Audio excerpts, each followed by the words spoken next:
Oui, lors d'une interview que nous avons réalisée toutes les deux à la radio, on nous a demandé si le Kwanzaa, si tout le monde était invité au Kwanzaa.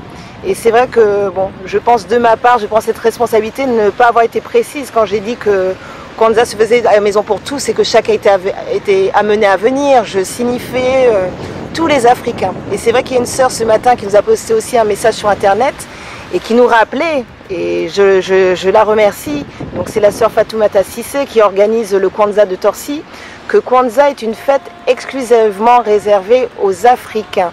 Donc est-ce que tu peux aussi me dire un petit mot là-dessus? Tout à fait. Il faut comprendre déjà que Kwanzaa est né dans le cadre du mouvement nationaliste culturel noir aux États-Unis, qui est un mouvement qui bien sûr se réclame du mouvement de Marcus Garvey. Hein. Sans, je ne peux pas insister suffisamment là-dessus, sans Marcus Garvey, il n'y aurait pas eu de Kwanzaa et il n'y aurait pas eu d'afrocentricité. Et le monde nationaliste noir, bon, on est quand même très clair, c'est un mouvement qui s'adresse aux Noirs, qui s'adresse aux Africains. Donc on le dit pour tous et toutes, cela va de soi que les tous et les toutes auxquels nous pensons, c'est nous-mêmes. Tout ce que nous demandons, c'est qu'on nous donne au moins 7 jours dans l'année où nous pouvons être entre nous pour parler de nos affaires. C'est tout ce qu'on leur demande, de nous laisser tranquilles pendant 7 jours, de nous accorder ces 7 jours au moins et d'admettre hein, qu'ils ne peuvent pas être toujours dans nos affaires. Mais apparemment, c'est trop leur demander. Il faut toujours qu'ils soient là, parfois même au premier rang. Non, donc Kwanzaa s'adresse, il s'agit de nous reconstruire nous-mêmes en tant qu'Africains autour de nouvelles bases culturelles, de nouvelles valeurs culturelles, centrées bien sûr autour de l'Afrique. Et donc, c'est nous. C'est nous, les tous et les toutes. Encore une fois, on peut faire très clair là-dessus, ce sont les Africains, les Africaines. Très bien. Donc, tu as un livre qui a beaucoup de succès, qui est l'impératif afrocentrique. Nous savons également que tu travailles avec Molefi Keta Santé, voilà, le créateur de la philosophie de l'afrocentricité. Et enfin voilà, on va faire un petit peu 3 questions en une. Et tu as également créé une organisation dont on entend beaucoup parler, qui est l'Afrocentricity International. Donc j'aimerais que tu nous expliques un petit peu. Alors bon, l'afrocentricité, je pense que voilà, ceux qui sont dans ce mouvement, comme nous-mêmes, savent de quoi il s'agit. Mais peux-tu vraiment nous parler de cette organisation, de ce qu'elle peut nous apporter et pourquoi il est important de s'y fédérer? Voilà, je vais commencer par l'afrocentricité en expliquant que l'afrocentricité est un mode de pensée et un mode d'action. Et au cœur de l'afrocentricité, il y a cette notion des Africains qui prennent des initiatives historiques, culturelles, par exemple comme Kwanzaa, pour nous remettre debout. Donc c'est ça. Donc avec cette organisation de l'afrocentricité internationale, on est passé vraiment au stade de l'action. Ce n'est pas pour dire qu'on n'avait jamais rien fait avant, ce n'est pas cela. Mais on s'est rendu compte avec Molefi à Santé qu'il fallait vraiment qu'on organise l'afrocentricité de façon systématique parce que bon, nous voyageons de par le monde et nous entendons toujours la même demande qui est quand est-ce qu'on va se mettre ensemble pour faire des choses ensemble. Vous savez que bon, il y a un groupe en Martinique, un groupe à la Jamaïque, un groupe en Guadeloupe, un groupe au Mozambique, un groupe en Afrique du Sud, un groupe en Haïti, mais quand est-ce qu'on va se mettre ensemble pour faire des choses ensemble, un peu dans, encore une fois, la lignée du mouvement de Marcus Garvey, de l'organisation qu'il avait créé en 1914 de l'UNAE. Et l'afrocentricité internationale est partie de cette idée-là. Simplement, aussi par rapport aux expériences que nous avons, aux réflexions que nous avons menées, nous nous sommes rendus compte qu'il fallait que ce soit une organisation qui prenne en compte la totalité de notre expérience et de nos besoins. Donc c'est une organisation qui s'articule autour de 4 volets.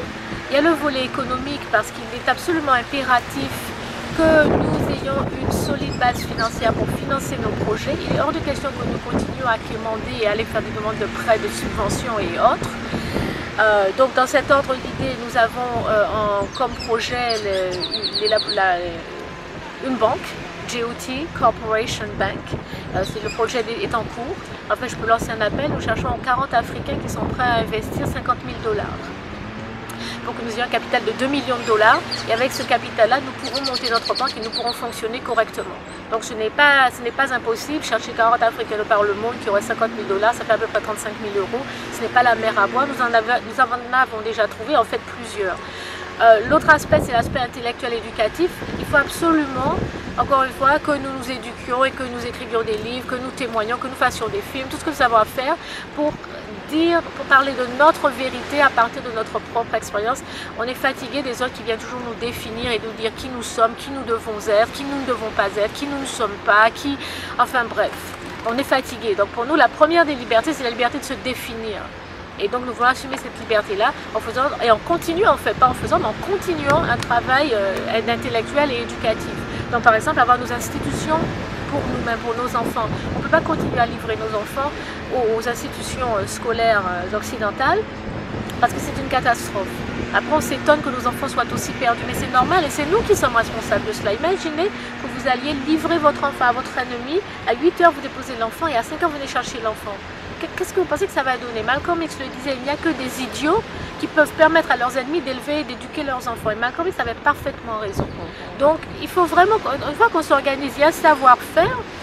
Par exemple, nous avons toutes sortes de programmes d'afrocentriques que nous avons déjà élaborés et que nous aimerions beaucoup mettre à la disposition des frères et des sœurs de par le monde parce que le problème est le même partout, que ce soit en Martinique ou ailleurs, à Philadelphie, à New York, au Mozambique, en Colombie. C'est toujours la même histoire de notre ignorance, de notre invisibilité et de nous par conséquent qui manquons de confiance en nous et qui ne connaissons rien de nous-mêmes et qui nous méprisons même en tant qu'Africains, en tant que Noirs. Le troisième aspect, c'est l'aspect politique.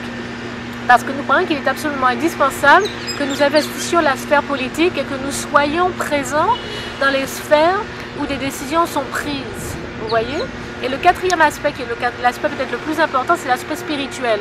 Nous avons, au niveau de la Fondation internationale, nous avons produit donc une arme religieuse qui se compose de 2 éléments, c'est notre livre sacré. Nous avons un livre sacré, et ce n'est plus la peine d'aller vers la Bible ou le Coran, nous avons ce qu'il nous faut, et nous avons un livre de rituels.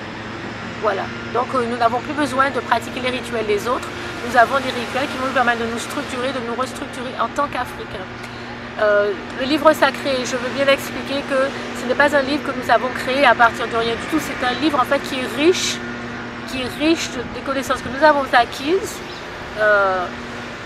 et que nous avons donc, ça fait des années, maintenant le livre est terminé, et les livres de rituels c'est pareil, nous sommes servis en particulier de l'encyclopédie de la religion africaine comme Molefi Asante et moi avons fait, qui est une encyclopédie en 2 volumes, et nous avons fait une espèce de synthèse par rapport aux rituels africains. Voilà, donc nous avons des rituels pour la naissance, des rituels pour le mariage, des rituels pour l'adolescence, des rituels pour la mort, des rituels pour les ancêtres, etc. etc. Parce que aussi, quand on parle d'afrocentricité, donc on parle de passage à l'acte, vous savez, on est toujours dans la critique de l'Occident, mais il faut dépasser la critique de l'Occident, maintenant passer à la phase de la reconstruction. Et donc voilà, nous nous donnons les moyens de notre reconstruction. Oui, et puis j'espère, enfin c'est pas j'espère, je souhaite fortement, nous souhaitons que tu nous donnes les moyens voilà, de créer nos écoles afrocentriques dans la Caraïbe. Tout à fait, dans la Caraïbe et ailleurs. Hein. Oui, ailleurs partout.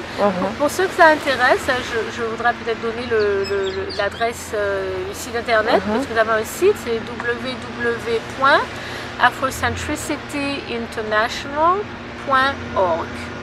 Voilà. Donc sur notre site, nous expliquons bien notre philosophie, nos objectifs, et s'il y a des soeurs et des frères qui souhaitent se joindre à nous, nous l'espérons, eh bien ils pourront trouver les formulaires de demande d'adhésion, etc., sur ce site. D'accord. Alors on va dire qu'on a regardé le meilleur pour la fin, si je puis dire. Lorsque je t'ai rencontré, c'était au moment de la sortie du livre de Marcus Garvey dont tu as fait la traduction, qui est un ouvrage très très fort que je conseille à tout le monde de lire, qui s'appelle Message au peuple, le cours de philosophie africaine. Je sais également, puisque nous en avons parlé, que Marcus Garvey t'a beaucoup inspiré, a eu un très fort impact dans ta vie. Donc est-ce que tu pourrais nous dire un petit mot sur Marcus Garvey et également sur les liens qu'il peut y avoir entre Marcus Garvey et l'Afrocentricity International? Il y a un lien très fort. Quand j'ai lu Marcus Garvey, quand j'ai découvert vraiment Marcus Garvey, bon, j'en avais entendu un peu parler, mais j'ai pris le temps de m'asseoir et de lire Marcus Garvey. Ça c'était il y a peut-être une quinzaine d'années, 18 ans peut-être, j'étais à Washington, à la bibliothèque du Congrès à Washington aux États-Unis. Et vraiment j'ai l'impression que Marcus Garvey me parlait à moi personnellement. Parce que ce que Marcus Garvey disait était tellement juste, c'est-à-dire que c'est des choses que l'on sent, que l'on ressent, mais on n'a pas trouvé les mots pour exprimer cette réalité. Et Marcus Garvey, vraiment, ce qui m'a vraiment beaucoup touché, qui continue à me toucher avec Marcus Garvey, c'est que c'est quelqu'un qui est très direct, qui est très clair, qui ne joue plus avec les mots et qui dit les choses telles qu'elles sont. Et il y a une chose qu'il a dite et qui m'a permis, pour moi, c'est une clé fondamentale, sans laquelle on ne peut pas comprendre la réalité. Marcus Garvey a dit, vous savez, nous sommes en état de guerre raciale.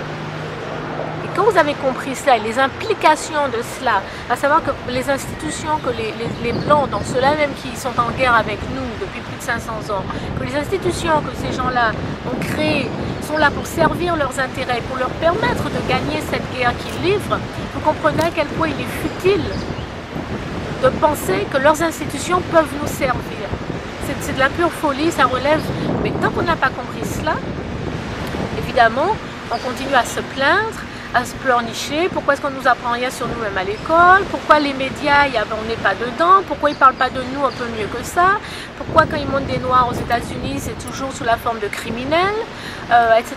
Donc on comprend tout cela. Et Marcus Garvey, la vision aussi qu'il avait articulée, c'était donc d'un peuple qui se remettait debout, fort. Et ce qui m'a le plus impressionné avec Marcus Garvey, je pense que c'est quelqu'un qui ne parlait pas seulement, mais qui est vraiment passé à l'action. Il a créé des universités, des écoles, des usines. C'était vraiment un modèle d'action. C'est quelqu'un de très cohérent et très conséquent avec lui-même. Et je crois que c'est quelque chose dont nous avions besoin dans les années 1920 et dont nous avons encore besoin malheureusement en 2011-2012. Et donc Marcus Garvey reste d'actualité. Et pour te répondre à ta question, la constitution de l'Afrocentricity International a commencé par en fait une traduction de la constitution de l'UNIA. Nous avons commencé comme ça. Nous servons du modèle posé par Marcus Garvey pour l'Afrocentricity International. Nous suivons exactement le même modèle. Bon, bien sûr, on a adapté des choses, on a ajouté des choses, on en a enlevé certaines, mais fondamentalement, l'UNIA est la source d'inspiration directe de l'Afrocentricity International, même au niveau constitutionnel.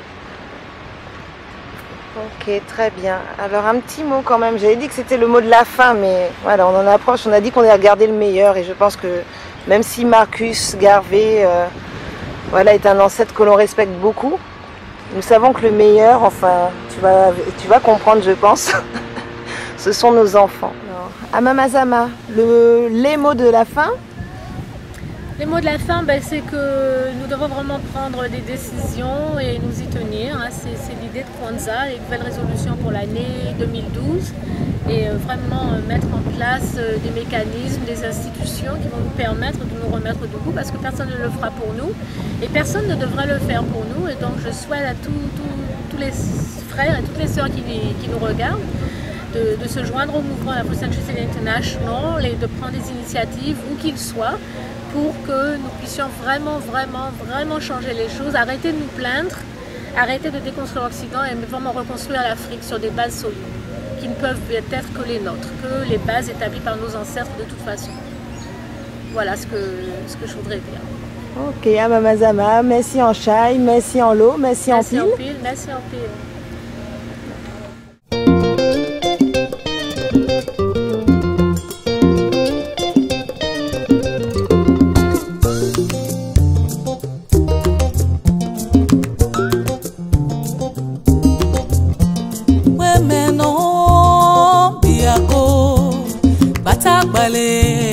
Biako ina wemeno biako batabale biako dalaje koko dreko ala meteno